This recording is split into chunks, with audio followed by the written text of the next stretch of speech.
like to hand it over. Let everyone know we're recording this evening. And I'd like to introduce RJ Succo, Public Works Director, Town of Corte Madera, to open it up and kick us off. Great. Thank you, John. First off, I want to thank everyone for attending today. We know we all have busy schedules, and we really do appreciate all your comments and feedback and your participation. And so thank you for taking the time. So this is the Paradise Drive Complete Streets project. The limits are from Westward Drive to just east of Robin Drive, where we have our kind of eastern town limit. For those joining us for the first time, thank you for coming, and just be aware we did have an initial, what we're calling an introductory workshop back a couple weeks ago on the 4th of November, but shortly after realized that our notifications did not make it to our broader community as timely as we would have liked. So we decided to basically do a repeat workshop. So this is much of the same presentation material.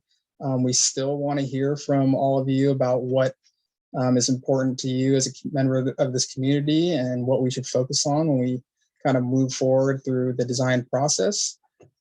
So if this is your first engagement for this project, you are right on time and you have not missed anything, really.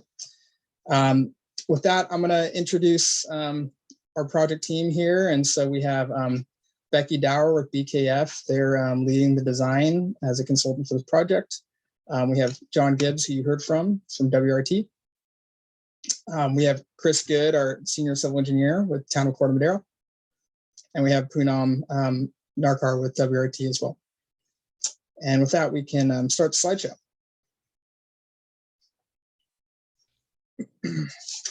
So really, as part of this introductory workshop, the goals today are really to help everyone understand kind of the existing conditions of this corridor, obtain community feedback, and start establishing some goals for this multimodal project. And when we say multimodal, we're focusing on, how can we best optimize the bike, ped, and vehicular access through this corridor. And in addition, there is a consideration on this project to also account for potential sea level rise given the low-lying area and proximity to the bay, as you can see in this screen. So all that feedback will then go and kind of be used in the development of alternatives, and then those alternatives we brought back to another future community workshop for further discussion and refinement, and we'll continue to move forward until we have an ultimate design. As mentioned, this is the length of the project. I did want to mention that our 2016 town bicycle and pedestrian master plan did have a class 1 multi-use path, which is kind of your dedicated multi-use path between Westward Drive and Upland Circle. So that's the street second from the right on your screen. And also a class 3 shared bike facility, which is means that cars and vehicles kind of share a lane, and oftentimes you see what we call sharrows, or additional legends in the roadway to let drivers know of the presence of bicycles. So that was developed back in 2016. Furthermore, talking about kind of some of the funding sources for this project and kind of where some of this effort originated. This was from a 2010 Measure A Safe Pathways grant that funded about half of the design effort. And so we're moving that forward, and hopefully can move it forward even beyond that into a project we can implement very shortly. And next slide, please. And so likely, for those of you that made it today, you probably found out about this event through one of these listed notifications.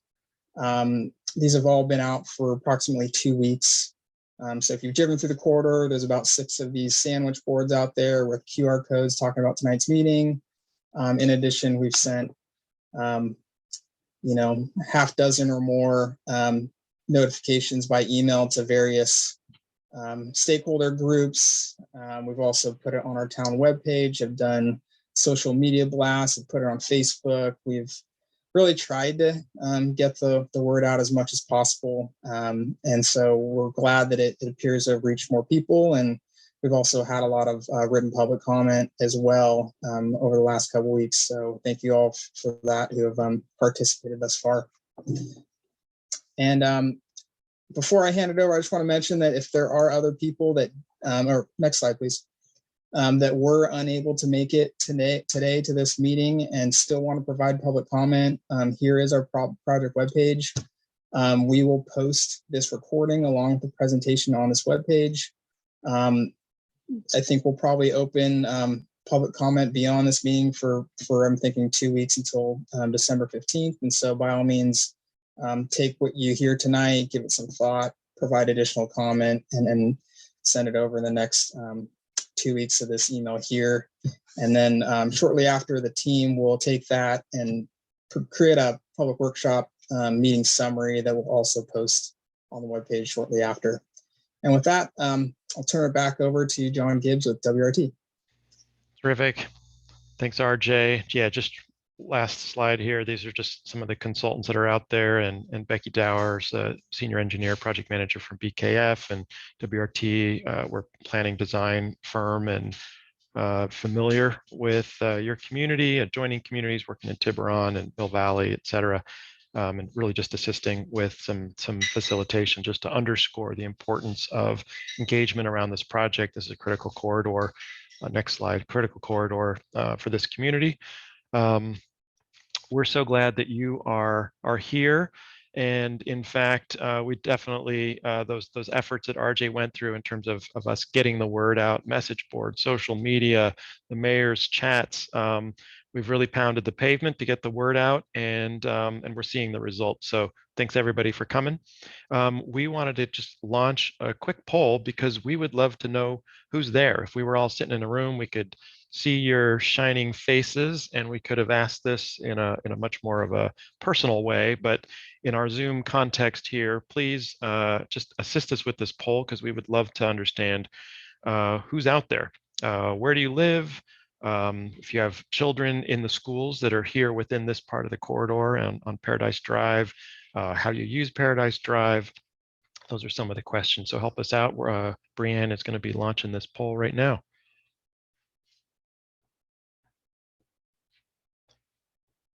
We're going to launch that poll.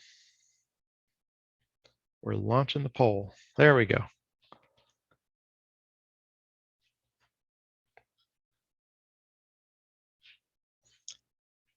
So use the, just use the buttons there on your screen. Hopefully everybody knows the Zoom drill now, but this is just a really effective way, and it gives us just a good heads up of kind of our audience and who's interested in paying attention to this project. You'll need to go through multiple questions and scroll down on that dialog box in order to see the second, third, and fourth question. And once most everybody's taken the poll, looks like we're 88% have participated. Looks like there might be a couple more of you that haven't quite done it. We'd love for you to chime in. 92%, that's getting pretty good. I think we can wrap up the poll. We can take a quick look at that.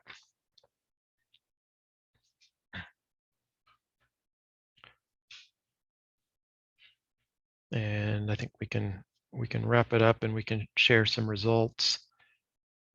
We're seeing that number of folks are on the east side, on this side of Highway 101, and also a number of folks that are in adjoining communities as well. Not sure where, but other places around Marin or perhaps Tiburon, I would expect, or further out on Paradise Drive, Mariners Cove, et cetera, as we had done some more targeted outreach out that way. Most people don't have children at the schools there at Marin Montessori and Country Day. We know that that's an important constituent, and we've been engaging with the schools. And so we're certainly in dialogue and understanding some of their needs of access and getting kids to school, et cetera. Most people are pretty local residents on Paradise Drive daily. And then lastly, looks like pretty good cycling representation, number of folks who walk, but also majority of folks who are driving along that corridor as well. And we certainly know that some of the open space is really important as a place to be able to park on the shoulder and access that great open space. Okay, we can move on from this. I don't know that we shared the results. I had asked, but I'm not sure we did. I'm not. We had shared the results. Okay, good. And we can, yeah. That was just on my screen. Okay, just want to make sure. Great. Well, let's get right into it and keep rolling here. So just to reiterate, I think an important point that RJ mentioned, that this is the beginning of a process. The need for looking at this segment of the corridor has long been identified in plans, in bicycle and pedestrian plans and infrastructure improvement plans for the town. Things need to be done here, but this is a meeting to understand what the needs are and what are the key issues and how should we understand the community's needs and goals for this project, and so that the engineering team, public works team can really respond accordingly and put together a proper project. We've had 2 meetings, in fact, for this meeting 1. Those are identical meetings, and so from this, we're going to be able to then really get to work and make sure that as we're looking at the design, as we're looking again at constraints and beginning to develop alternatives, those alternatives are based on the kind of feedback and the kind of issues and are solving for the important issues that these series of meetings have really generated and illustrated for us. In all cases of street design with a finite right-of-way, there's often some trade-offs. And so those alternatives that we developed are going to be able to allow us to better test some different scenarios and to perhaps solve differently for different solutions. And so we'll be welcoming you back to this process probably in spring of 2022 to come back, join us to help us evaluate different design alternatives and in order to ultimately be able to move forward with a preferred solution that's going to work for everyone and is something that the town can ultimately implement. There'll be 3 public meetings. Then, as I said, this is really just the first one. So let's get into the street just a little bit more. We always like to take a little step back. It's a pretty short segment that's really identified within the project limits, as RJ had described. But Paradise Drive it serves a much broader community, and in fact, it connects from the 101, and they're kind of right in the heart of the retail and a lot of the lifestyle of Corte Madera. But it connects through the neighborhoods. It connects past multiple schools. That are some that are labeled, and as well as the school that's not labeled, connects out all along the coast, all the way around the perimeter of Ring Mountain and past Mariners Cove, and connects over into the town of Tiburon. And in fact, Paradise Drive is an important evacuation route for areas outside of Corte Madera. So a lot of use and a lot of importance to the region that Paradise Drive exhibits. Moving forward, we're going to be able to zoom in. Just one slide. There we go. So just zooming into our section here of the corridor from westward and all the way up towards Robin and Upland Circle. There's other things from Ring Mountain and the important trailhead that exists here and the parking that folks use on the shoulder in order to access that important open space. There's the Audubon Marsh Preserve. There's some pretty incredible views. This must be, if you're using this to drive home at the end of the day, there's really nice peaceful views out to the marsh, out to the bay as you go along the route. And then there's important schools and residential uses there around Marin Montessori, and certainly the road continues outside of the project limits. But just wanted to recognize a lot of the important functions that happen here. This is a workhorse of a street. It's also kind of a beautiful street. It's a place to park. It's a place to drive through, and it's maybe how you get home and to and from your work every day. Some of the things that go on along the street, there's a lot of existing uses associated with parking, with queuing, and with cycling. There are no striped bike lanes on this segment, but there's a lot of cyclists that are using it, as is illustrated here. You can also see some of the trailhead parking for access up to the Ring Mountain Preserve. You can see some of the on-street parking on the left side of the screen. And some of this may be for Ring Mountain access to the preserve. Some of this may be some of the overflow parking of residents or construction and school users, and certainly we're aware that a lot of the shoulder is used for some of the queuing. This is a diagram that shows one survey, just to show the amount that the dashed line there, those are actually little car symbols, utilizing the shoulder of the road on the landward, on the south side of the street, and connecting all the way up towards all the way up to Marin Country Day for pickup. And so, we want to really recognize the importance that this corridor is playing for access to the school and the drop-off. But this is also one of the important functions that has a lot of space needs as well, and sometimes can create some congestion. Here's photos of some of the queuing that occurs there. And it's really less of a phenomenon and just more of a function, but an important use that we need to understand in the context of the street corridor. There's also sometimes some flooding and some drainage. And at our last meeting, the huge storm event that we had, and I know we would love to have another one like that just to keep our reservoirs filled up here. But it also gave us a chance to take a look at the street, as just a lot of upland drainage that settles in this area. On the landward side of the street, there's a low-lying swale that really fills up. It points at some occasions it flows across the road. So there's definitely some flooding that occurs today, and we certainly know that this is a low-lying area, and issues of flooding could be exacerbated in the future with future sea level rises as well. As a constraint here, as we try to imagine a complete street, we imagine cycling needs, we imagine pedestrian needs, we imagine the travel lengths and the purpose of this corridor as an evacuation route and maintaining good access, also queuing. Those things often are competing for space, and we just have to recognize that we have a limited right-of-way. We have the right-of-way that we have, and we'll have a diagram that sort of shows that real estate that's available to us, and we really don't have the ability to widen things. So we have to get creative, we have to be really smart, and we have to test out some ideas for what to do with the right-of-way that we have available to us. Some of the next slides show some of the constraints that occur within that right-of-way. There's utility poles. Some of those poles are power lines, and really we wouldn't have the resources to try to move those. We have to work around them. Some of these have more of a communications function, and so there may be some flexibility with some of the poles. But this is a pretty important constraint, the existence of these poles. Works for parking between them, but maybe less so for a bike lane, definitely not for a travel lane. Next slide shows some of the areas of ponding, and it really emerges as wetlands and regulated habitat areas.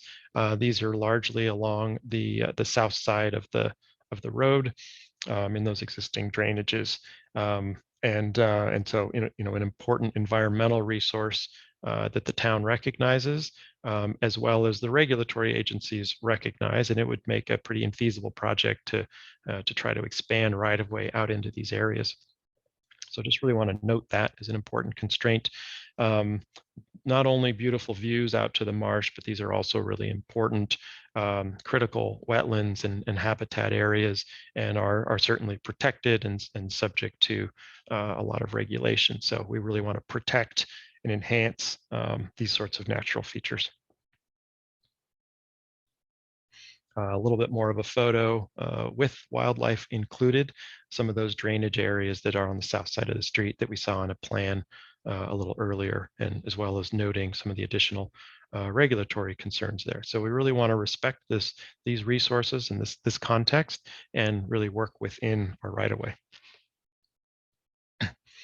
So we have this plus or minus 42 feet of right-of-way, imagining that we would need to retain a drive lane in each direction and of an adequate width for vehicle passage, for emergency vehicles, et cetera. And then there's this more flexible zone within the right-of-way on either side of about 10 feet on both sides. It's also possible to shift a road, and so that 22 feet of drive lanes, could tend to shift over a little bit, frees up a little bit more space on one side or the other. But this is really the work that we would be embarking on after this meeting to really begin to think about how do we design a roadway that serves all these different needs and users, and all of your good ideas that you're going to be talking about here on this call in the rest of our meeting tonight. So with that, we just wanted to begin to transition to, well, what are we talking about? We've kind of talked about the existing right-of-way, talked about some of the constraints, but what's on the table? And we've heard from past community meetings a lot of good input that folks make to the town and is evidence in previous plans. These are some of the things that could make up a complete street. Providing class 1 multi-use path. So this is a major path, and we're actually going to define these with some photos shortly, but a class 1 multi-use path really dedicated for bicyclists and pedestrians separated from the roadway. The class 2 bike lane, sharrows, those markings on the street that simply say, hey, share the road. A pedestrian path and a more formal sidewalk. Pedestrian beacon, that this would be a place to cross the street, particularly up at the schools with an overhead signal. Travel lanes, kind of non-negotiable, and a queuing zone. So the drop-off function, how do we begin to accommodate that? These are all some of the tools in our toolkit for thinking about a complete street. Click on the next slide. Just a couple of those pictures here. So this is that existing class 1 path. This is on the south side of the street, up near westward as we begin to approach the project limits. And this was constructed, I think, about 10 years ago. The bicycle plans have really located this on the south side of the street. This is a picture of a class 2 bike lane.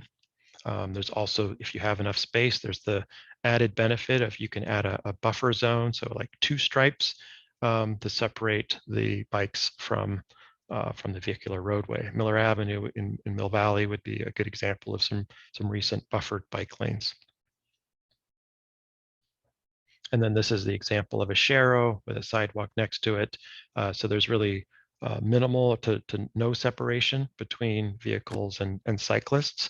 Some of the things that we've heard and we know is that different cyclists prefer different types of facilities.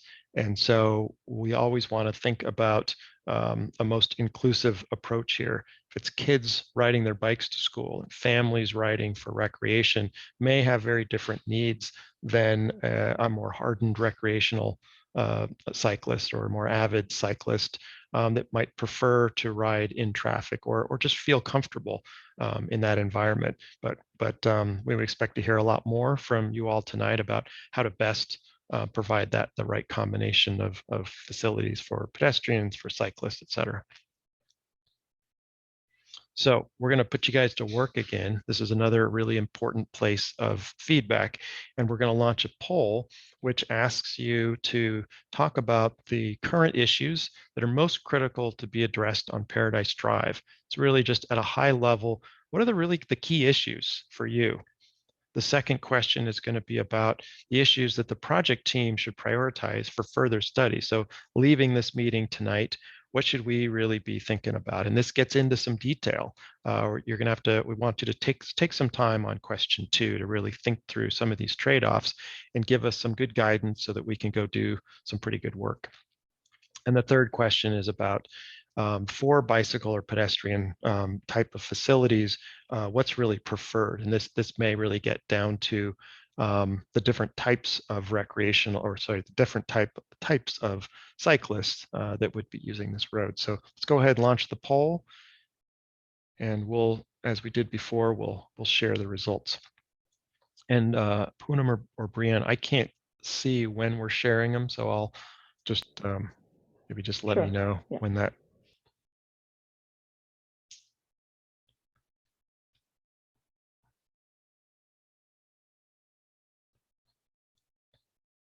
Anybody have some game show sound effects?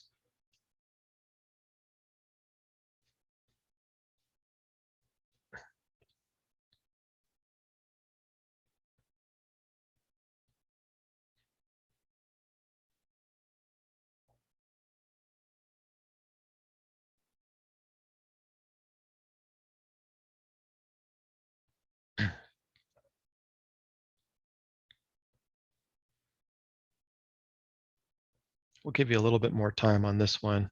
I know question number 2 has a lot in it, and Here you go. I want to give you time. There it is.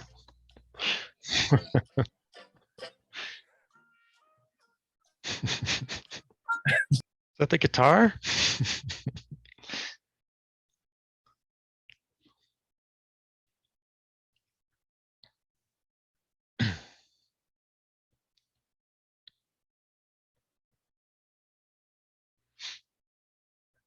All right, we've got 70%. We're going to keep this open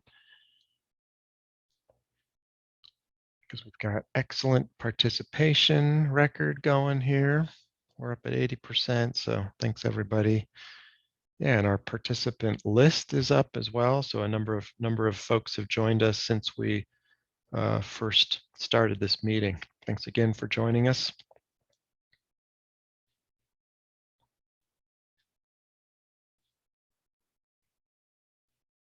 83%. So looks like might have one more person. You're just about finished. All right, terrific. I think we can. Well, I think it's going up. If we can maybe just a few more seconds. Yeah. All right. Poonam's nicer than I am. We're at 93%. That's great. Excellent.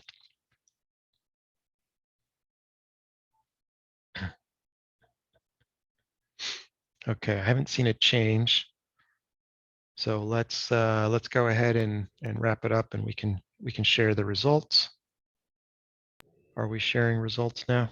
We are sharing results now. Okay, awesome. So I can just kind of quickly go through these. So issues most critical to be addressed, just at a high level, a lot of importance placed on traffic and some of the school access. So I think some of the queuing and perhaps some of the impacts that the queuing makes to other users is maybe how we might interpret this, and love to hear more about why this is such an important issue from you when we get into more of a Q&A format here. Certainly importance of bicycle facilities and recognizing the lack of bicycle facilities is also really important to everybody. Other is also marked down here at 29%. So when we get into Q&A, I'd love to hear more about what is that other. There were 8 of you that expressed that concern. Issues the project team should prioritize for further study. So these are our marching orders, and just skimming the list here, coming in top rated was the management of queuing during school pickup and drop off. So a lot of importance placed on that. Second was specifically creating a separate path for cyclists and pedestrians. So that class 1 facility. So that's really important for us to hear, and love to hear more feedback about how that gets, where that gets placed, how that gets connected. I think that might come up in more of our Q&A. The access to Ring Mountain was also rated really highly. Really, that seems to be quite important. Pedestrian facilities, improved drainage, actually ranked pretty high here as well. And then to a lesser degree, class 2 bike lanes. So more of a priority for class 1 than class 2. And lastly, more specific about pedestrian and bicycle facilities. Really the highest priority is a shared lane for bikes and vehicles in the roadway, plus a multi-use path. So that really combines what we saw in question number 2. More experienced cyclists might be able to share the lane and use the shoulder. But kids and other less experienced or just folks that feel more comfortable off of the road, there's a clear priority for a multi-use path, a class 1 facility. All right, this was really good feedback. And did I miss one, or is that it? I think it was just those 3. Yep. So I'm going to close that on my screen. So this, this is a little different than some of what we heard in the first round. Because we had that first meeting. This is an identical meeting, presented the same information, but we maybe have different folks out there in the audience. So this was some of the feedback that we heard, and I think this was important. There was definitely a lot of support for a class 1 facility, but during the Q&A, we also really got into where that gets located. Is that continue on the south side, or does it make sense to look at ways that could alternately be on the north side of the street, on the bay side of Paradise Drive? So that was something that we heard, and that may be something that this team would start to investigate as we look into design of alternatives. We also, the issue of school drop-off and pickup and the queuing that occurs along the roadway was also a bit of a hot topic. We definitely heard goals to remove that from the roadway or not take up public right-of-way. Not sure that is quite feasible. So we're going to be trying to get creative, certainly as we look at that. But I think we're hearing a community voice that says there's a real priority for through vehicle access and bicycle access. And there's always a nexus between providing cycling access and getting kids to school as well. And I think we heard that at the last meeting. Okay, great. So as we just begin to wrap up our presentation and certainly some of the polls and shifting into Q&A, just a reminder, we're not presenting design ideas tonight. That's not where we are in our process.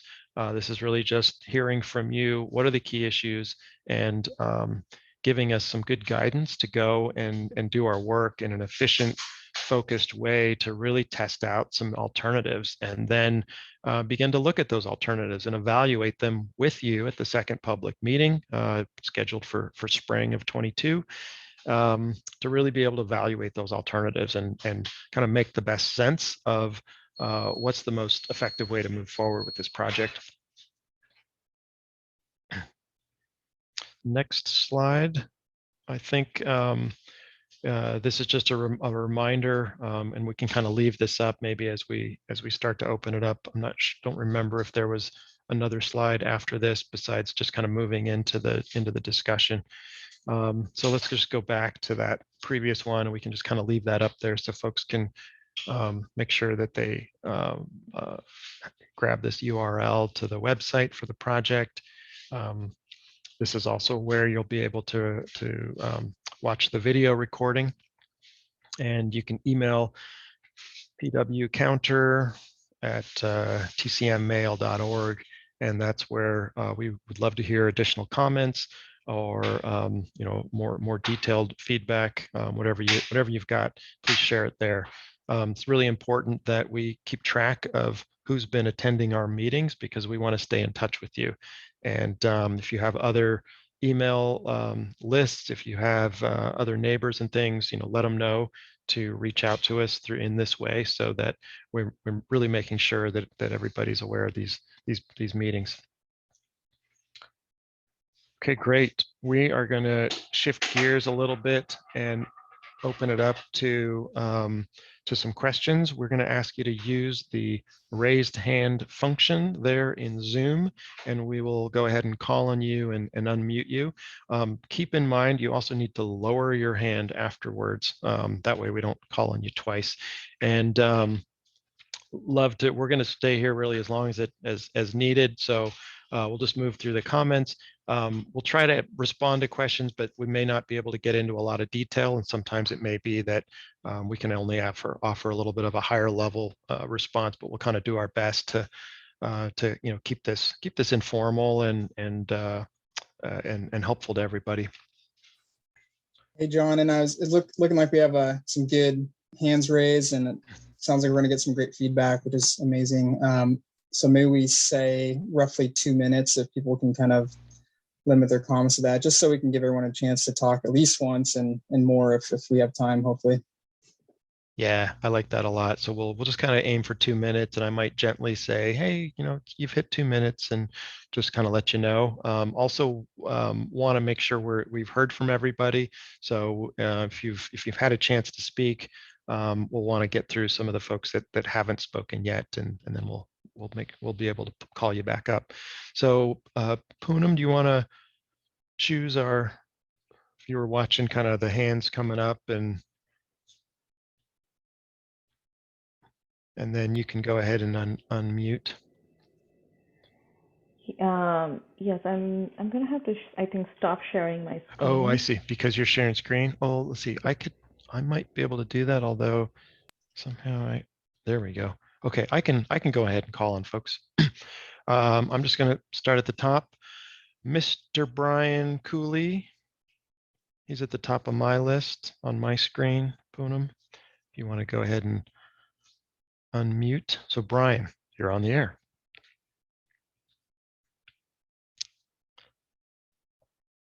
Brian, are you with us?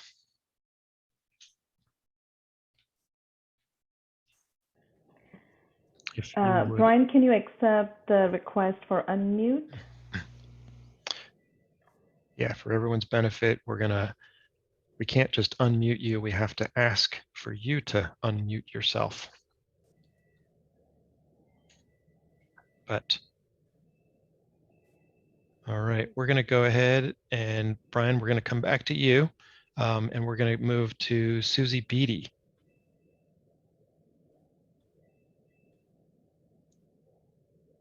Poonam, is that? Looks like I can also do this if that's easier.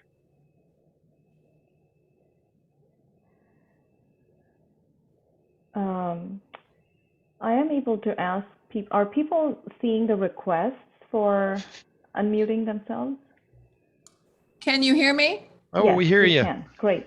Okay, It was a little weird. So that's maybe why Brian couldn't, there's not a mute button here. You have to go to your audio setting on the lower left, and another screen came up. Anyway, so my question is, one of your questions was using a shared lane for bikes and vehicles with a pedestrian walkway, with bike and pedestrian walkway, but you said on the south side. I think that was the question. So is it possible? No, did not specify a side. Oh, it didn't? No. There exists one on the south side in reaches to the west, and we have heard feedback about community desire to study it on the north side. So do you think that there is space to have the shared lane on the street and have the pedestrian and bicycle walkway on the north side? I mean, is that something that you are looking at? I misread that question because I thought it said on the south side.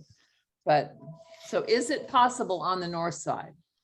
I think we're hearing that is a really good thing for us to study. Well, it's something that interests me, and the main reason is that we've already done this work on the north side of that was just recently done by our great Public Works Department, which it looks great. We love the walkway that goes from Harbor Drive down here to Seawolf. And I just see the continuance of it being a very, very, it just seems normal to me. And I really like the idea of the kids not having to cross streets again, that they would start using that as a continuous walkway all the way down if there is the space. I just think that that seems like a very natural way to go. I'd be happy with any of it, I think, but I think the bicyclists that are the professional guys are going to stay on the street. I've seen that time after time that the majority of them really like to be on the street. But the kids, for sure, parents want their kids to be able to go and get safely to school. So that's all, and Great. thank you. Thank you so much. Thanks, Susie. John, I can just touch real Sure. briefly on that. I mean, Yeah. so when you think about a cross section and the one we showed of 42 feet, so, you know, sure, within that cross section, I think that's possible. I think where we need to study it more is kind of as we leave our project limits, what does that look like? How does it blend into in particular, west? And so that's something that would require further study, you know. In doing so, what are trade-offs? You know, are we able to preserve or maintain the existing bike path that's there on the south side as we go west, or not? And if the answer is no, you know, is that something that, you know, has enough benefit? So those are the things that we don't yet have answers for. Good comments. Okay, Andy, and then we'll Hi. have Carla next. Andy, My you're name on the air. Terrific. Hello, everybody. My name's Andy. My wife, Julie, and I bike our two sons, ages 5 and 3, to Marin Montessori School every day. And we love it. It's a terrific way to get the kids to school. It's time together. And we have a, I think a class 1 is what it is, a bike path most of the way until, you know, that last couple thousand yards. And, you know, those last 1,000 yards are dangerous. There's a lot of cars zipping by you. And, you know, and we've decided that it's worth it to us to do it every day. But we hear from a lot of our, you know, colleagues and parents that it's, you know, they'd love to bike as well, and they're just not comfortable. And so to the extent that, you know, we could have a class 1 pedestrian bike path available, I think a lot more parents would take their kids to school, or bike their kids to school, walk their kids to school. And I think you'd solve a lot of the traffic congestion that we do see. I just do believe that, you know, if you build it, they will come. I think if we make it safe, if we make it accessible, people change their behavior, and there won't be as many cars on the street. And, you know, I think that'd be a terrific thing for everybody. And just personally for us, we just feel safer. And, you know, obviously our kids are super important to us, as with everybody. Thank you. Thank you, Andy. Carla. Okay, thank you. This is Carla Condon speaking, and I am so excited that you're doing this project. Back in 2003, I went with a group of people who are parents of Marin Montessori Marin Country Day on a safe walk to school, starting at the Nugget and working to the school, and it was terrifying.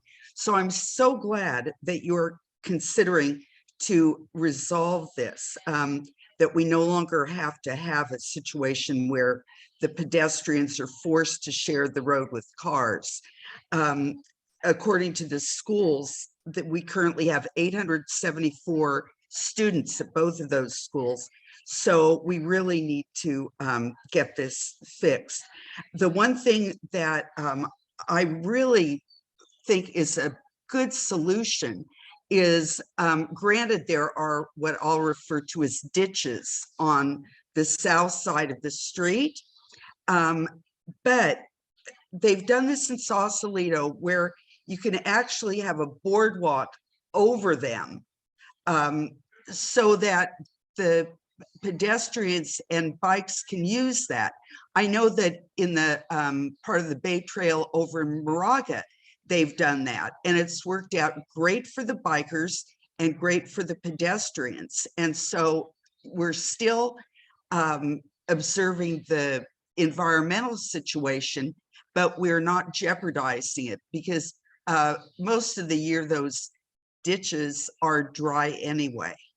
So I really hope that you take a serious look at that. And also, if you could please do something to improve the situation that people living to the east of the schools, that we can get out of our driveways at 8:30 in the morning or at 3 o'clock in the afternoon, instead of having to wait. The lineup is just really impossible to contend with. So I welcome you. I know it's challenging, but I'm really very optimistic that you'll be able to find solutions to all these problems and to satisfy everybody. So thank you very much. Thank you, Carla. Really appreciate your comments, and sounds like you've been working on this corridor and getting kids to school for a long time. So appreciate A that. long time. All right, thanks, Carla. Barbara is at the top of my list here, and followed by Warren. Yeah, I'm Barbara Sawsman, and I'm president of Marin Audubon Society, and we own the Marsh. Our property extends on the north side, that is. You had a brief picture of it. It extends from Marin Country Day School's field over to Brian, to the west, to Brian Cooley's property. So you may not even know that there's marsh behind the berm. The piece that we've been told since we purchased this and restored it back in 2000, that the path was going to be on the south side. So we didn't bother much about it. And this is the first I've known about it. We didn't know about your first meeting, even though we own quite a stretch of property there. The main sensitive area in it is the marsh, where you had a brief picture. I don't see how you could put it off street without filling that marsh. It's an historic marsh, might be small, but it's never been diked, and that makes it quite unusual. You would have significant mitigation if you go into that marsh. So I would really urge you to continue on the south side to look into it and try and locate it there. The other part of our property, we do use, you didn't have on your questions anything that allowed us to express our interest in maintaining the marsh. We do have people that visit the marsh. We have people that work on our habitats. We have work days. They park there. The distance of a right of way is important for certain purposes, but I think that it really doesn't make much difference if you're filling marshes. You still would have to do mitigation if you fill any marshes. So we would urge you to include us as part of your questions, and because we do own a significant piece, and it's an important habitat. It also provides other services for the city. It of course provides flood control, buffers that shoreline. And if it wasn't there, you'd probably be having a lot of erosion along the shoreline and road. I mean, there is already erosion along the shoreline, but the road would be eroding. So that's our input. And the one other thing that was brought up at one of our meetings is the fact that further east, the road conditions on Paradise Drive are really quite unsafe. I know the hotshot bikers don't seem to mind much, but the question was whether building this trail or bike path would encourage people and encourage them to go further where it really is unsafe for people that are not probably experienced bikers. So maybe you're going to need some signs or something, or some kind of something to discourage people from going where there really is no space to build a trail. Great. And Barbara, if I could just respond on a couple of points. First, we're so glad you're here. We felt like we missed you at our last meeting. I didn't get a notice that I know. So we made sure that you got a grand invitation. And so we are so glad that you're here and representing Audubon and representing the importance of the marsh and as a neighbor and a stakeholder for sure. As I presented in some of the existing conditions, we note the marsh, we note the property lines, and we note the importance of the habitat that represents. We see it. I think this project just views that as a given that we're not going to be impacting the marsh. I think there's no interest whatsoever in impacting the marsh, and in fact we would want to accommodate, I think, as best we could, the access for your volunteers, overlooks and things like that. I think would also be certainly really appropriate ideas of ways that we could better integrate. I don't think that there's within that. I don't think that there's anything inherent about the location of the Class 1 path in conflict with the marsh as a property, and I would maybe soften, if I may, soften your point about the multi-use path would have to be on the south side in order to avoid impacts to the marsh. I don't think that's quite true. I think that we would want to explore the ability to locate it on either side within the right of way and with zero impacts to the marsh, and allow us perhaps if we move forward to test that and to explore that theory. Okay, if you have it in the street, which is some of the photos showed, Right. That would be fine. But if you're going to get into the right of way that is off the current street, there's just not enough space on that stretch of marsh. Yep. Great. Yeah. Thanks for that. And sounds like we've got our work cut out for us. And yeah, just glad we could look into that point just a little bit more. Good. Thanks. Thanks again, Barbara. Okay, Warren. Hey everybody, this is Warren Wells, Policy and Planning Director for the Marin County Bicycle Coalition. Thanks everybody for, I really appreciate the town having this second meeting, just so a few more people who might have missed the first invite could be here. So thanks for that. So everyone knows, Paradise Drive is a very popular recreational bicycle route, but that being said, for this project, our priority here is ensuring that people of all ages and abilities can connect, between East Corte Madera and these two schools. The queuing, which I realize looms very large in this conversation, is not an inevitability. It's the result of people driving their kids to school. And while no doubt some of these parents live outside of biking or walking distance, many of them live closer, as we heard earlier today. But they choose to drive their kids because they don't feel safe them biking on a narrow shoulder on a high-speed road, which I totally understand. I wouldn't either. The question to ask is, how many parents would feel safe with a 5-foot paint-only bike lane, keeping separating their kids from traffic? And in our experience, usually only physically separated paths, like a shared use Class 1 path, are sufficient to make people feel safe for their kids commuting to school. And if only 15 parents decide to drop their kids off by bike or let them bike or walk themselves, the queue would be a whole football field shorter. Also, I realize that parking is going to be an issue on this stretch of road, but the question, as always, is what's the best use of our public right of way? Is it storing automobiles, or is it facilitating travel for people, including children coming to school? We at MCBC look forward to working with the town and the community to improve this trip to school for the hundreds of students who attend here, and as well as the many other users of the road. This will make it's a great way to reduce greenhouse gas emissions from commutes to school, which make up a substantial number of trips in Marin. Thanks so much for your time consideration. Thank you, Warren, and thanks Marin Bicycle Coalition for your interest in your sport and just your great ideas associated with this project. So thanks everybody. Wendy, and then we'll have Eric and Natasha.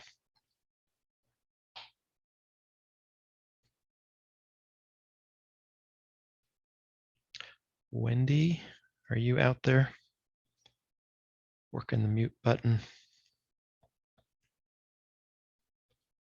All right, we will go to Eric. Eric and then Natasha. Wait a minute, now can you hear me? Wendy, we hear you. Thanks for being here. Sorry, it was a process. I had to Sorry about that. press one button. I had to press 3 of them.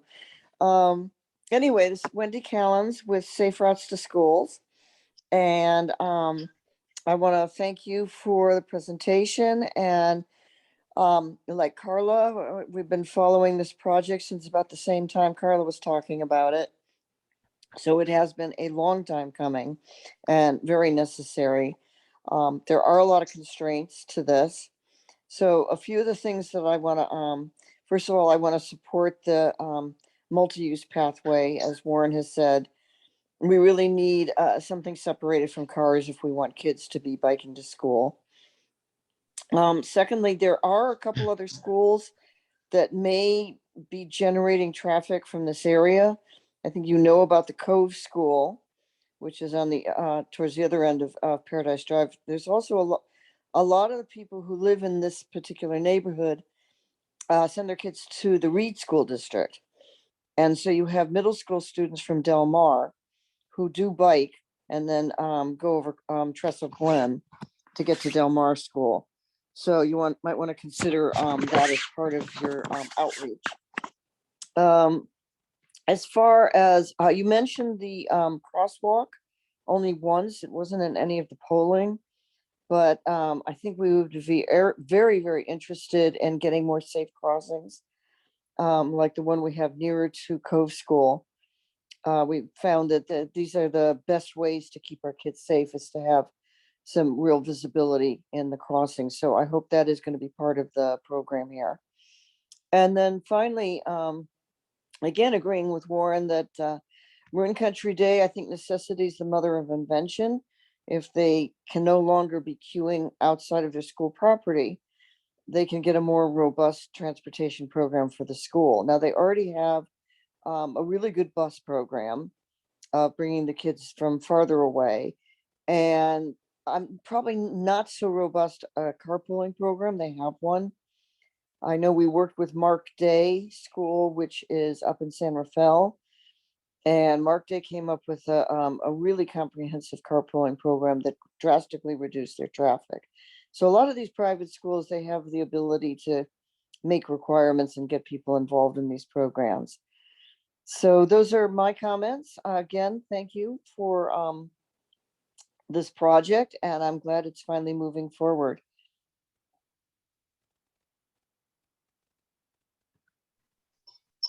And I was muted that time. Thanks, Wendy, for your comments and all that you do in your community. Eric and then Natasha. Yeah, hi. My name is Eric Lyons, and I live in Paradise K and commute on Paradise Drive daily.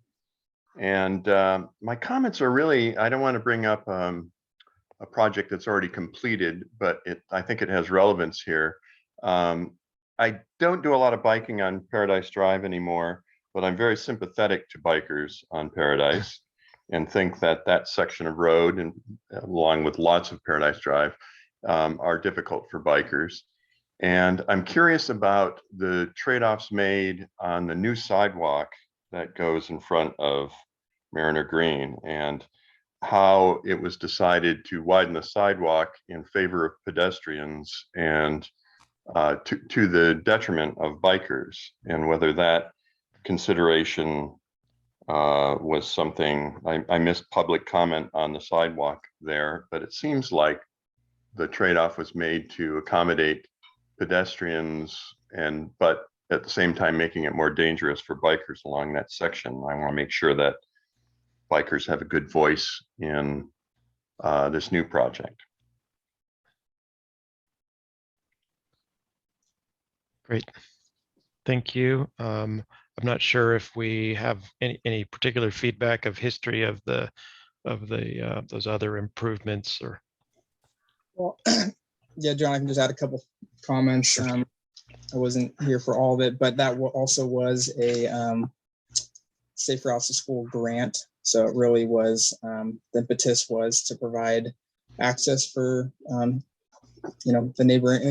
kids in the neighborhood to get to school, and many of them go to Neil Cummins and the other schools in the area. And if you go out there in the morning, you can, definitely see the kids in volume using it. So I think in that respect, it's working. And yeah, there was, I think, some trade-offs with narrowing the lanes. But I can't speak to all of the discussions on that. I know it did go to our BPAC and have other forms of outreach for many years prior to implementation last summer. Yeah. And I just want to add that the widened sidewalks also for bike use, and we're planning to add sharrows in the road when that project is complete. So the next month or two. So But the sharrows will be in the road, right? Not on the sidewalk. that's correct, in the road, in the second lane on the right. Okay, thanks very much. Eric, thank you so much for joining us tonight and your comments. And let's see, Natasha. Good evening, guys. This is Ajoy. So Natasha and I are here. Perfect. Really appreciate this whole Paradise Drive project. We live east of Highway 101 on Paradise, actually Carla's neighbor. We are one of the 8 people who check mark the other box. There are 2 things that bother us and concern us a lot. That one is the lack of street lighting here. If you were to ever come to this part of the city after 7 p.m., you will see it's pitch dark. That's dangerous for cars, pedestrians, bicyclists, but also is a burglary waiting to happen. Second thing is that when people drive down Paradise going west, they are going at breakneck speed. So like Carla mentioned, when we try to pull out of the driveway, we are never sure. We keep our fingers crossed that we don't run into anybody because it's just not safe. So a thought might be some kind of a speed breaker or a sign saying this is your speed, slow down, whatever it is. And cars are somewhat more sensitive. With bikers, we are more concerned because if we happen to pull out when the biker is going by and it hurts the biker, it would be a bad situation all around. So street lighting east of Paradise and some kind of a speed monitoring, because it's a very, very steep slope and it's a great place to bike down because you can get some good speed, but it also becomes a element of danger. Thank you so much for your comments. We're recording everything and stay safe. Thank you. Thanks again. Okay, Sue and then Roy. Okay, can you hear me? We hear you. Thanks All for right. joining. So I'm Sue Dury and I live at 5094 Paradise Drive. I'm one of the 7 closest houses to the school. And thank you for this notice. I'm glad to be at the meeting. I use the bike path every single day, so this deeply affects me. I'm really tired of running in and out of cars parked on both sides of Paradise Drive. I'm tired of seeing Marin Country Day parents and teachers and employees running across the street. This afternoon, I went out to run an errand, and there was a woman crossing Paradise Drive in the peak of traffic talking on her cell phone. So as long as you have parking on Paradise Drive, you're going to have people crossing the street. So the pedestrian beacon, I think, is a horrible idea. And I'm just going to tell you why. Marin Country Day has a bridge, so not one single person should cross the street. And Marin Montessori School, no one is allowed to drop off on the right-hand side. So there's no need for a pedestrian beacon on Paradise Drive. This is really a conversation about how Marin Country Day and Marin Montessori use Paradise Drive. And it should only be used for egress and access, period. They shouldn't be parking there. It was years ago, in December of 2016, every single council member rejected Marin Montessori's plan to remodel until they came up with a parking plan that provided a parking spot for every volunteer, teacher, and employee. So 1 month later in January, the director of the school came back to the council. She had a plan. She had 1 parking spot for everybody with an enrollment cap of 600. And so right now, there's about 30 or 40 cars parked on Paradise Drive. Why are the cars on Paradise Drive if they accommodated every single person back in 2017? So their project was passed. So either enrollment has shifted, whatever it is, but they don't need to park on Paradise Drive, because I look in the parking lot and I count 20 to 30 empty spots. And at Marin Montessori, they have 2 lanes of parked cars in their driveway. 1 lane is completely not being used right now. So that's 9 to 10 parking places. And yet they also have 4 to 5 cars on Paradise Drive. So my goal would be to have no parking on Paradise Drive, no, for the schools only, no parking on Paradise Drive for schools only. And I would like those signs seen, I would like them put up right now. I think that it's a really good indication that something is amiss here, because as you said, John, we deserve to have safe walking and bike paths, but we deserve to have our view corridor. And we don't have what you referred to as nice, peaceful views. We have views that are a mess out there. We have views that are cars that are a mess. And so I would be for any opportunity, but I would put a sidewalk in on the north side and absolutely not have any cars parked there, put some no parking signs in, and on the south side, either go with Carla's idea of a bridge or just use the pathway for access and egress, period. Parents, get out of here. That's it. You're not welcome. That's all I have to say. Thank you. Sue, thank you so much for Yeah. all your comments. Yeah. Roy, and then we have Sam and Rick. Good evening. It's Roy Wolford. I want to thank the town of Corte Madera, town council and staff for greatly improving the Paradise Drive roadway between Seawolf Passage and San Clemente Drive. Now I don't have to replace my fillings and get chiropractic work when I drive down there. And I do a lot of walking. And boy, I was really, it really concerned me about bikers that had to drive that area both ways, and particularly on the north side. It was really bad. There's 2 words that I want to bring up. One I didn't hear, or 2 I didn't hear in the presentation, in the slides, and that's safety. Although there's been quite a few people that have brought that up as an issue, very important. And the other is settlement. On the safety side, since the widening of the sidewalks and the narrowing of the road, there are a lot more pedestrians and bikers using that sidewalk that's on the north side, along where the shopping center is in that area. And all along the path and going all the way over to close to the Greenbrae side on Warnham Drive. I've noticed a lot of bikers now are going a lot faster along those areas. And there's also motorized bikes, motorized skateboards, motorized scooters. I haven't seen the Segway lately, but there's been a Segway in the past. So it's really important to define what are the right-of-ways, what are the speed limits. So there's a stretch of the path along Shorebird Marsh and 101.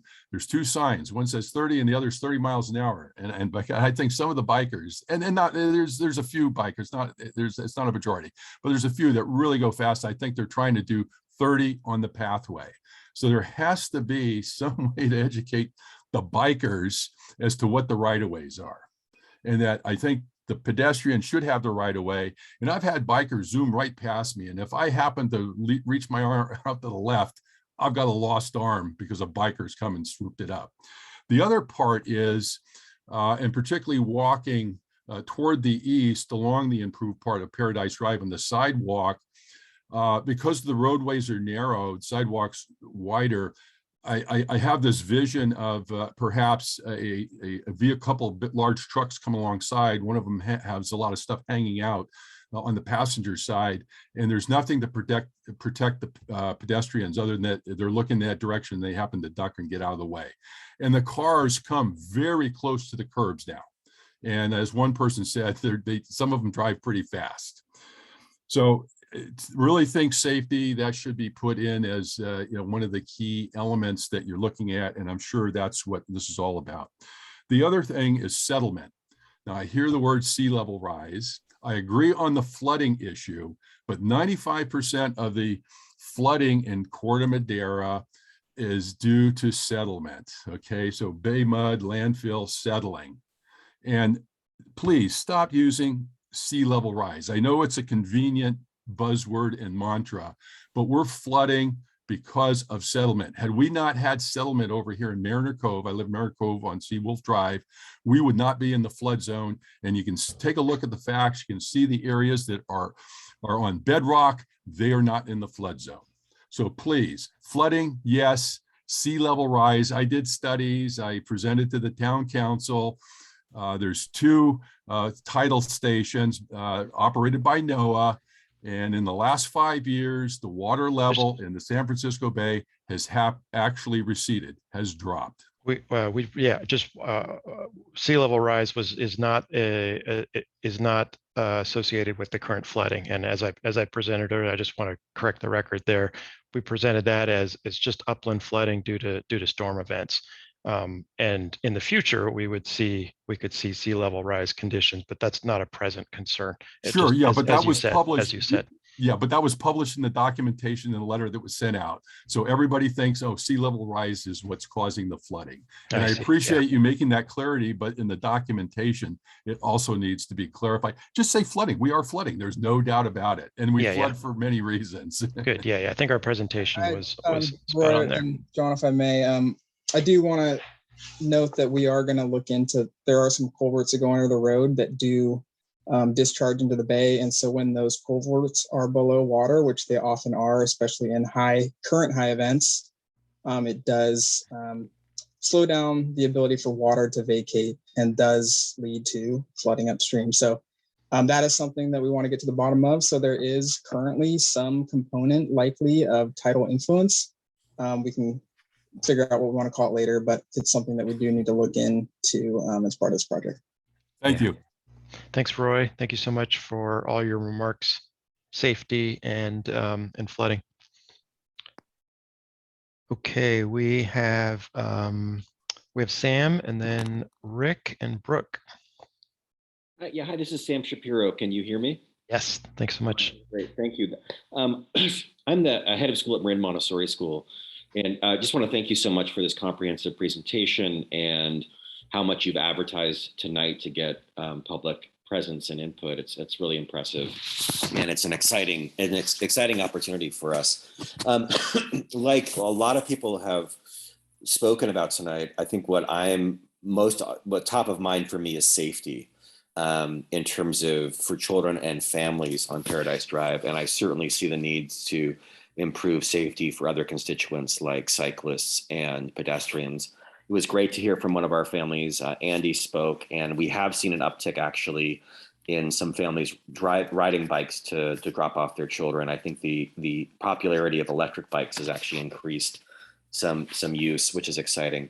I just wanted to, I think what's on my concern, and I wrote a public comment letter that I sent to you, is just I'm worried about robbing Peter to pay Paul, meaning that as we increase safety for pedestrians and cycling, if we're pushing out the families the cars that are picking up and dropping off their children into Paradise, we are likely going to create an even more hazardous situation. I'm especially thinking about the way people come around the corner right before Robin, or right past Robin Drive, coming toward our school quite quickly. And if there is a mess of cars waiting to turn into a parking lot or Robin Drive, it creates a really hazardous condition. So I think my biggest concern is the fact that we have families that have a narrow parking lot to pull in to pick up and drop off their children in a limited amount of time, and they need a queuing space to wait to do that safely. I do appreciate the different speakers who have talked about carpooling and really encouraging or forcing that, or other transportation. And we, especially before the pandemic, do a lot of carpool advocating, of course, and promotion. Right now, during the pandemic, fewer people are carpooling. I did want to note for context, we have a number of children who are 18 months to 3 years old. And it's just a lot harder to encourage families with an 18-month-old and car seats to do the kind of carpooling. They're not even allowed on buses until they're 5 years old. So I would just encourage folks, as we're thinking about alternate transportations, to recognize that about 120 of our 200 and up to 232 children at our school are below the ages of 5, not allowed to ride on buses, and with parents who aren't going to be comfortable carpooling with 18 months old and switching that around. Mhm. I'm a little concerned about the comment from Ms. DeRee that parents get out, you're not welcome here. I really hope you recognize that, Marin Montessori has been educating children for over 50 years and really proud to be Corte Madera partners. We're an integral part of this community, and parents are an integral part of their education. And I would just hope we remember that there are fewer things more important than we can give our society than well-educated children. And we really should support our schools and not try to make it harder for our schools to operate and for families to be able to access education and to be able to be part of their school communities. I hope we all can recognize the value of education and how important it is to protect that. I did also want to correct the record around our use of Paradise Drive. We used to be able to queue on Robin Drive up until this year. That ability has been taken away because of the construction of the preserve. And so, as Ms. DeRee pointed out, it is correct. We have moved one lane of our employee parking lot out, which could accommodate 9 cars, in order to increase queuing for our pickup and drop off families so they're not on Paradise Drive. And that's been caused by the loss of the queuing on Robin Drive. So the last thing I'd say, I would really also support the previous speaker about the speeding cars, and would always encourage, if it's possible, to increase enforcement of speed limit laws because of the kind of dangerous speeds at which people often travel on Paradise Drive. But in closing, really excited about this project. I'm so impressed at taking this on. There's so many moving parts and challenges, but to improve safety for everyone, it really is necessary. And we at Marin Montessori are excited and eager to work in partnership with you. And I just hope we all can keep aware of how valuable schools are and important for our society. And it's the attitude of parents, get out of here, you're not welcome here. I hope we don't take that. Thank you. Sam, thank you so much for taking some time to be with us tonight. I think your words are really important. Obviously, you represent an important function along the street, and we welcome you as a partner to sort through a lot of the complexity that you recognize that we have, and that certainly others on this call, on this meeting tonight have also recognized. So we've got our work cut out for us, but glad to have you as part of this conversation. Really appreciate your time. Thank you. John, I want to echo part of what you said, and just that, definitely the schools are a big partner and important to Corte Madera. There was one comment there that I did want to kind of correct. I mean, I don't think Robin Drive has ever been intended for the queuing location for the schools. And, I believe the agreement does allow for some of that, but not on a large scale. So yeah, correct. It's I believe an 8-car queuing capacity before this year. Yeah. Sounds like some good details and good things for us to have available and to work on as we work on some of these alternatives. Okay, thanks again. Rick, I believe, and then we have Brooke and Brian. We'll get to Brian this time. So Rick and Brooke and Brian. Hi, yeah, can you hear me? Yes, hear you loud and clear. Thanks. Great, thank you.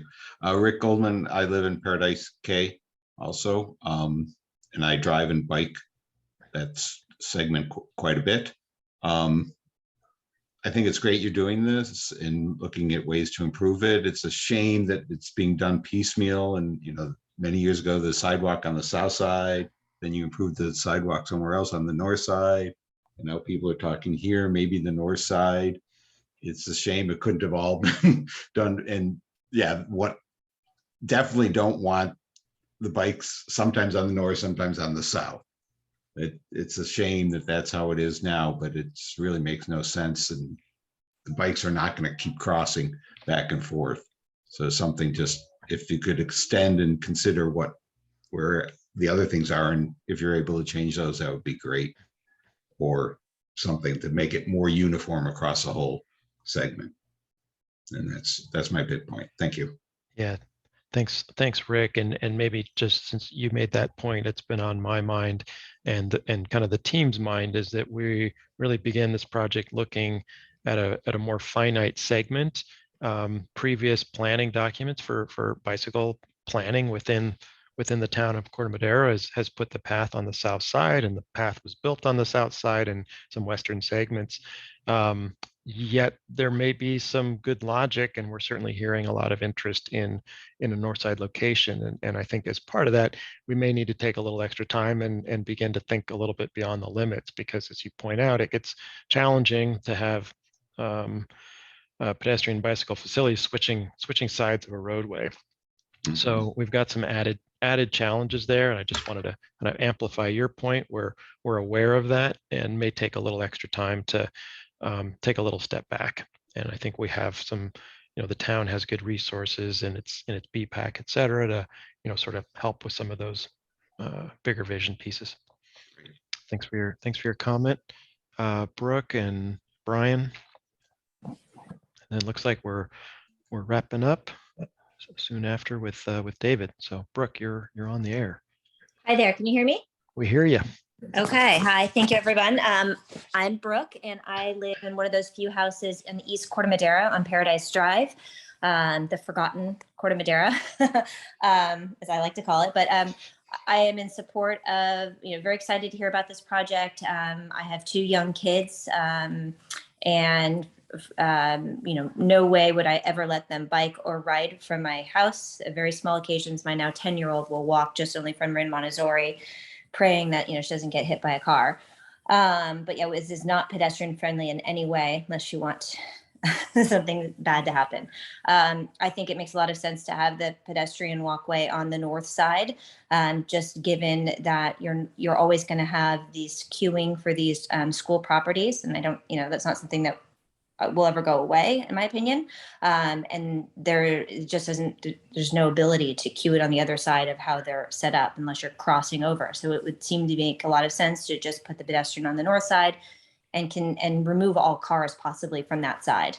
There were other comments that, people are crossing it, and even the parents for events are constantly parking on that side and, crossing that street and dodging cars and so forth. So if there could be more focus on the schools using the overpass, Marin Country Day School and so forth. But that was my one comment. And if it could extend all the way to the Cove School. I know there's a couple of houses there that you still have to kind of, gather through, but if it could extend all the way there, then you've got your connectivity staying on one side. Thank you, Brooke. Stay safe out there. Thank you. Okay, Brian, and then we'll wrap up with David. Okay. Hi, Brian Cooley, 9K Passage, kind of the last house on the left as you're heading from Corte Madera out toward the schools, Marin Country Day and Montessori. Just a couple of questions. They're probably premature.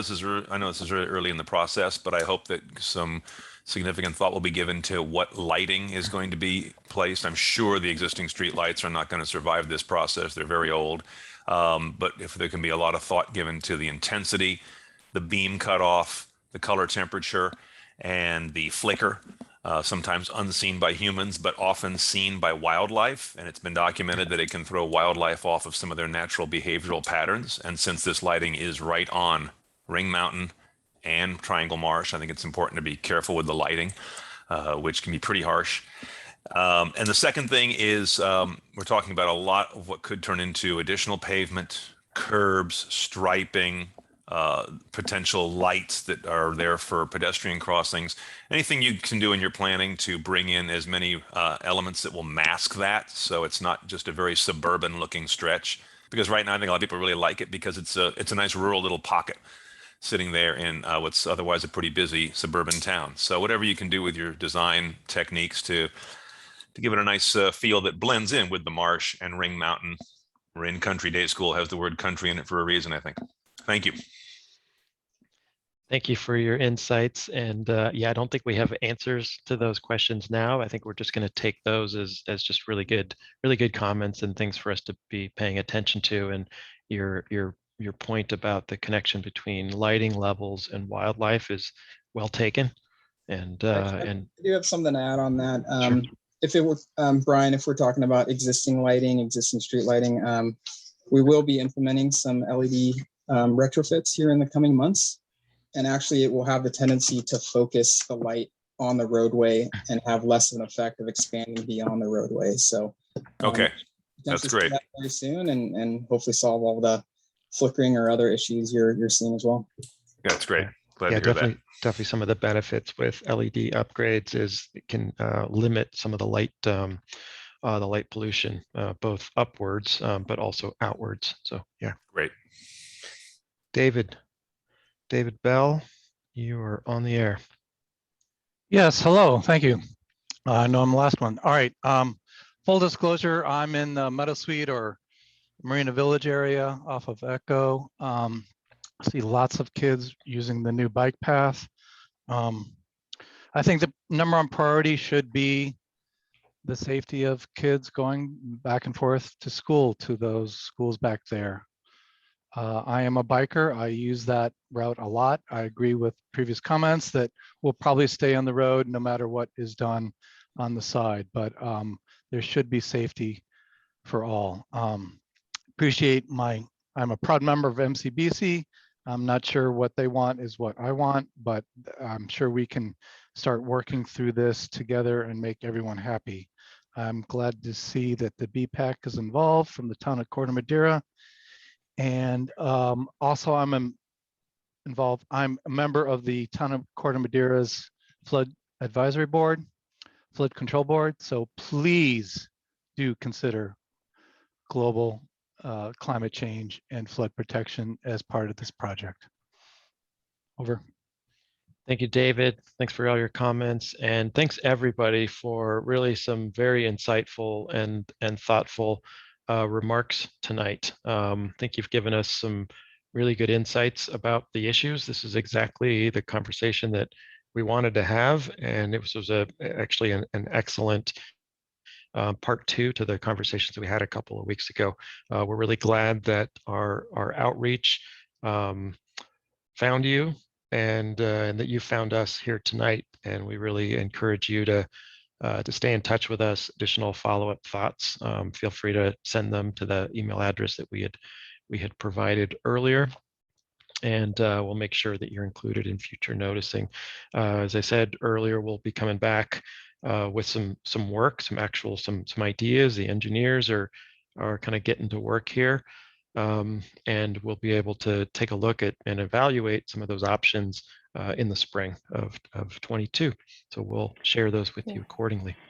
John, I think we have one more person. David had a comment, I think. Okay, I didn't see any more hands, but I do see David here on the screen. Thank you, John. It's David McPherson. Hey, David. Hands up for the last hour. Oh, there you go. Reason, it wasn't getting through in that. You just all right. Fine. Hey, listen, everyone did a fantastic job of community outreach to get the response that we have tonight. And I really appreciate that.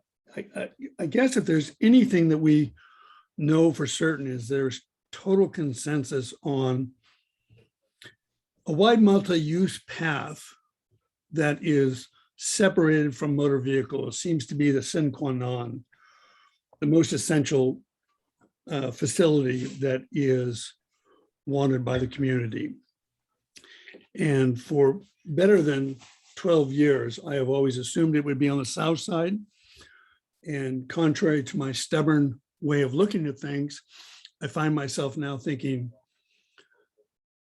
that the north side might be the answer. And I really appreciate the consulting engineers in the town thinking about potentially putting it on the north side.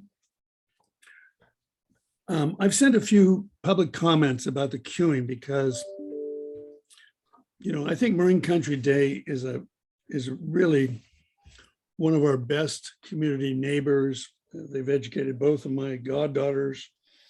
our closest friends have set up a fund to educate lower income kids there, and I think the world of the administration. But I think it really is time for Marin Country Day and Marin Montessori to think long and hard about getting some consulting people to talk about using their private property for queuing instead of sort of abusing what I think is the town's right of way, and that might narrow the options that the engineers have. As I've sent to you, by my rough calculations, there's 1,072 feet of private property on the north side using up and away into the back gym and then back down again as a loop. And that would easily accommodate about 80 cars. And I think a more judicious use of the north parking lot of Marin Country Day's private property to queue cars would accommodate an additional 80 cars. So there's a lot of space there. They might need to hire people who would be parking monitors, like the way valets operate moving cars through a queue. But I have no doubt that there is more room on Marin Country Day School's private property to queue cars if the administration there chooses to be a really good neighbor and say, we're going to be part of the solution. Because I agree with Sam Shapiro that the town wants to support the school. It's always supported the school. It green-lighted, it's a $27 million extension back a few years ago. But I think it's time for them to step up and say, how can we best use our private property to get these queuing vehicles off the roadway? And I think the final point I'd like to make is this. The Preserve at Paradise has, I think, 167 apartments. And I believe the new residences and ADUs comprise about 24 new homes. And I believe on the Bay side, where Carla Condon and many of the other speakers have spoken, is at least 9 homes. So by my rough estimate, there's 500, 600, 700 town citizens who we really need to keep in our minds as in this mix. It's not just about providing access for the schools on a protected multi-use path, but man, there's a lot of people over there who really deserve to be able to safely get to Nugget, to get to the village, to get to the ferry building, whether they're on bicycles, walking, or a motorized wheelchair for that matter. So let's keep all of those residents in mind, and I could not be more appreciative of the way we're getting public comment and the way we're trying to take a view from 10,000 feet and looking at what's the best way to do this on the north side or the south side. And I don't have a conclusion yet, but I'm keeping an open mind, and thank you for hearing me out. Thank you, David. Thanks for all you do. And you're kind of got the last word here tonight. Thanks again. So thanks to everybody. RJ, I want to give you last word here to close us out. Yeah, thank you all for participating, for all your feedback. I mean, I've got a full 2-page list of things I heard, and I'm sure our project team does as well. So we'll definitely take that and all the public comments and really do some of the kind of technical work to kind of further this conversation.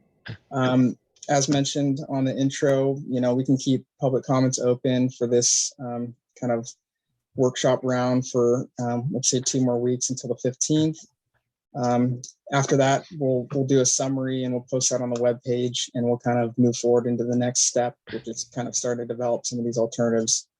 But by all means, if other people haven't had a chance to provide feedback and want to, we'll have our video recording of tonight's workshop up hopefully by the end of the week, and they can take a look and formulate some thoughts and send it in. Great. RJ, sorry, can we take one more comment because I'm seeing Kathy Jones has her hand up. Okay, we do need to wrap it up. I want to be respectful of everybody. Yep. Let's unmute Kathy. Kathy, just can you make it really quick? Because we do need to wrap it up here. Yes, really quick. I just wanted to reach out to RJ from the last comment. We have been working with the town for many years, and we do have a plan of how to get our queuing on our property. The question is financing. But we do have a plan. We've been working with the town for a long time, and I just want you all to know that. Kathy, you are with Marin Country Day School. I'm the CFO. Thank you so much. Thanks for joining us. Sounds like we have more to talk about. I'm glad that you were able to be with us tonight. Sorry we didn't get a lengthier discussion with you. And so it sounds like that's something we'll need to circle back on. Kathy, thanks so much. Everybody, thanks so much. Have a great night.